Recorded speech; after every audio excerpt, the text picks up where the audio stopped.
Hello and welcome to the channel. I'm Ian. Today sees the conclusion of this lovely little Ford Model T commercial roadster from ICM.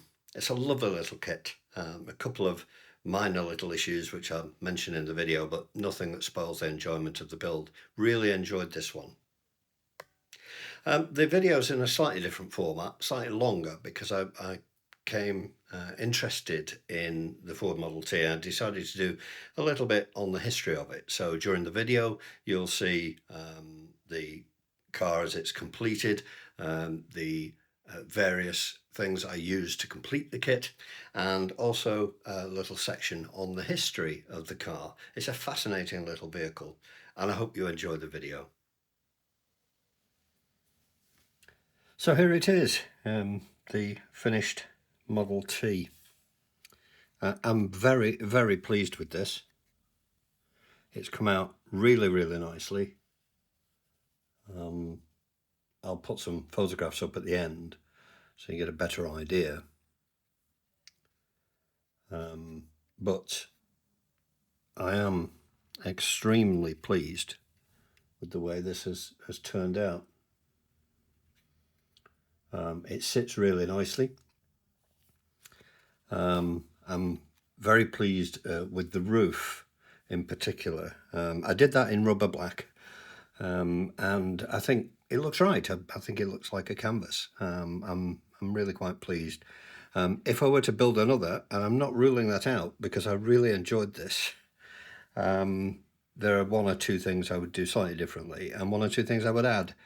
There should be a couple of straps coming down from the front of the roof once it's up, because obviously it folds down. But once it's up, in order to stop it blowing backwards, then there are a couple of straps that come down into this area somewhere. I haven't been able to work out exactly where. This is, I'm assuming, a settle-in for the lamps, and there probably should be a hose coming off that going down through the running board. But on the whole, I'm really, really pleased with it. Yes, there are things I could have improved, with my build, but it looks great, doesn't it? I'm really, really pleased with it. It's been delicate at times, it's been a pain at times, but on the whole, I'm very pleased. I'll just put that to one side for the moment and just mention one or two things.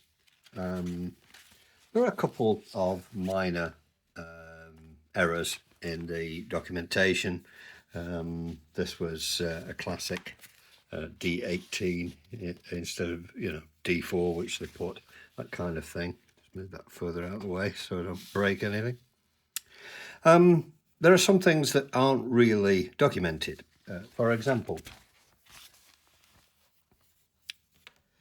this part here, B24, nothing is said about it. It just says fit it there. And you don't really find out why until you have to start thinking about putting the steering column in. Because putting the steering column in, there's just a slot here. It's just a hole. And this whole steering column goes through here. And it took me a little while to work out. And that steering column actually fits onto that. There's no hole, there's no pin to locate it, but it literally glues to the end of that. That's where it sits. So this part here, B24, is the bottom end of the steering column. There's no support for it anywhere else, so it just rests against the slot. You've got the same problem with the pedals. Now, the pedals are unusual, as I've said previously, in that they're not brake, accelerator, clutch, as you would imagine. So they need to be in slightly different positions than just all three standing up. And there is nothing in these slots at all to fasten them to. You put that in there, it will just drop down until it gets to the wider part that doesn't go through the hole. So that makes life tricky, but I used a little bit of black super glue just to glue them to the edges, and that worked. It was a pain, but I was able to do it, and it's worked okay. Conversely, the lever here, which looks like a handbrake but actually isn't, this lever here goes in a slot here. You can see it a bit better there, that slot there. But that slot doesn't go through, so it's just a little groove, if you like, that it sits in. Again, black super glue to the rescue, and it was fine, but just little niggly bits like that that you can't actually find a location for. The other one was the horn. The horn is made up of 4 parts in total. There's the actual horn, which is made up of 2 parts.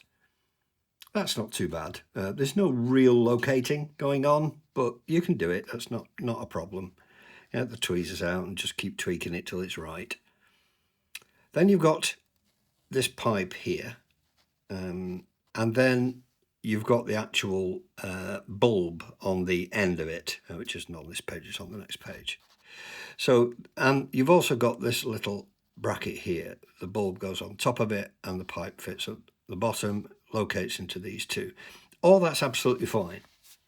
This bit here doesn't have any location whatsoever, none. So the only real way, because of where you fit it to the car, of putting this together is to put it together and put it in place and glue it onto the car. And I had to guess this, and because of that, I haven't quite got that straight. As you can probably see there, it's trying to get you the light there. You can see there, let's move this out of the way, change the white balance a little. There you go.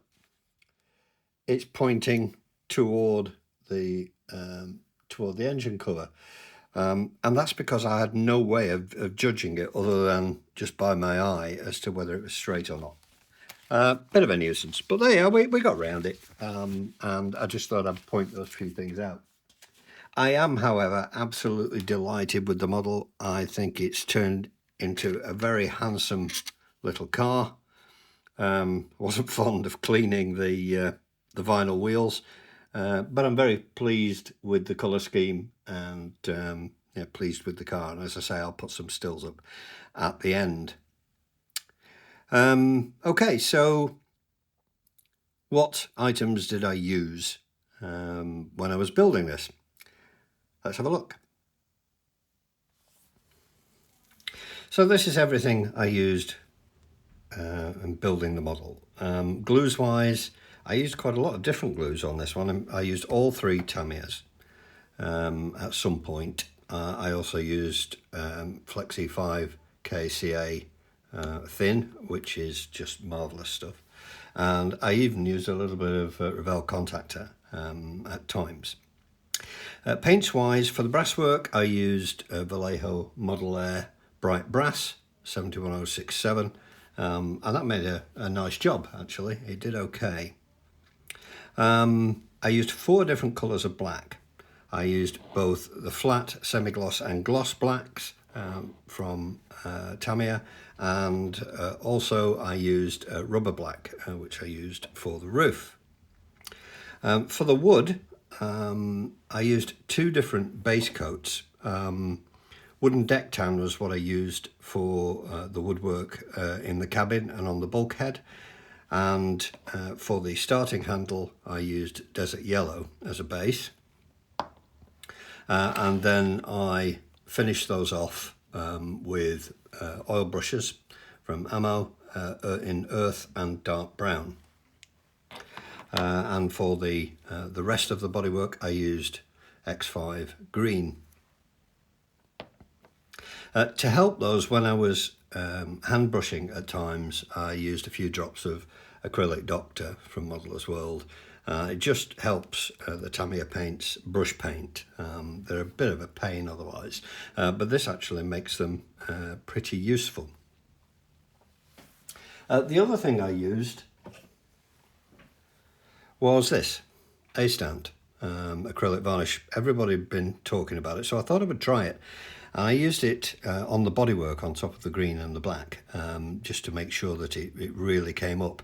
And this is a joy to use. It didn't need to be thinned. You don't need to shake it. You just literally pour it into your airbrush and away you go. And it makes a really nice job.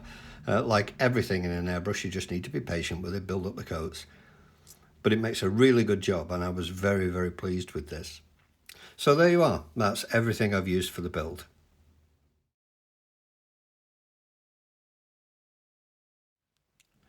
The Ford Model T is generally regarded as the first affordable car, making it available to middle-class Americans. The first production Model T was built in August 1908, and the last one rolled off the line in May 1927. The price was kept low by using a moving assembly line rather than handcrafting everything.